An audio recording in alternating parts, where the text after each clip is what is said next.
চলতি বছর জানুয়ারিতে দ্বিতীয়বারের মতো মার্কিন প্রেসিডেন্ট হিসেবে দায়িত্ব নেন ডোনাল্ড ট্রাম্প। এরপর থেকে বেড়েই চলেছে ভেনেজুয়েলা যুক্তরাষ্ট্র বিরোধ।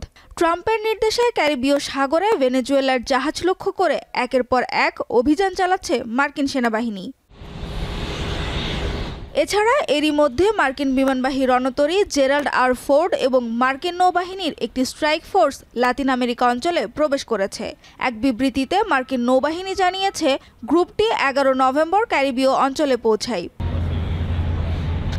এই বাহিনীতে বিমানবাহী রণতরী ইউএসএস জেরাল্ড আর ফোর্ডের সাথে 4000-এরও বেশি নাবিক, কয়েক ডজন বিমান, গাইডেড ক্ষেপণাস্ত্র ডেস্ট্রয়ার এবং অন্যান্য জাহাজও রয়েছে।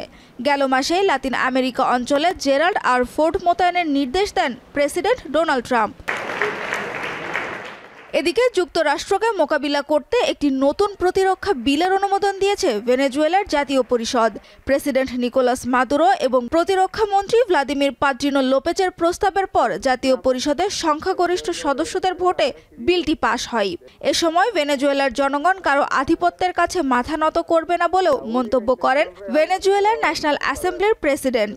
Promover un cambio de régimen en Venezuela para robarse, ya lo dicen de manera abierta, lo dicen de manera descarada, para robarse los recursos naturales de la República Bolivariana de Venezuela. জাতীয় পরিষদের অনুমোদনের পর প্রতিরক্ষা কাঠামো বিলটিতে সইয়ের মাধ্যমে একে আইনে পরিণত করেন president Nicolas Maduro.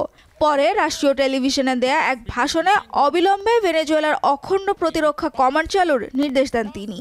Deben ser activados en la madrugada de hoy todos los comandos de defensa integral que reúnen a todas las instituciones públicas del Estado venezolano, a la institución militar. প্রেসিডেন্টের নির্দেশের পর দেশজুড়ে নতুন পর্যায়ের সামরিক মহড়া পরিচালনা করেছে ভেনেজুয়েলার সশস্ত্র বাহিনী। মঙ্গলবার শুরু হওয়া এই মহড়ায় অংশগ্রহণ করে বিভিন্ন ইউনিট। মহড়া চলার সময় দেশটির প্রতিরক্ষা মন্ত্রী জানান, দেশ রক্ষায় প্রস্তুত তারা। Amamos profundamente la paz. No queremos guerras ni aquí ni en ninguna parte del mundo. Pero si llegan a tocar a Venezuela, bueno, aquí no van a conseguir. শুধু ভেনেজুয়েলা নয়, প্রতিবেশী কলম্বিয়ার সঙ্গেও যুক্তরাষ্ট্রের উত্তেজনা বাড়ছে। ক্যারিবীয় অঞ্চলে জাহাজে হামলা বন্ধ না হওয়া পর্যন্ত মার্কিন সংস্থাগুলোর সঙ্গে গোয়েন্দা তথ্য আদান প্রদান স্থগিত রাখতে নিজ দেশের জননিরাপত্তা বাহিনীকে নির্দেশ দিয়েছেন কলম্বিয়ার প্রেসিডেন্ট গুস্তাভো পেট্রো। যদিও পেট্রোকে গুন্ডা ও খারাপ লোক বলে অভিহিত করেছেন ট্রাম্প। সানজিদা ইসলাম তন্নি, এখন বিশ্ব। সানবিট সব দিবে সামাল।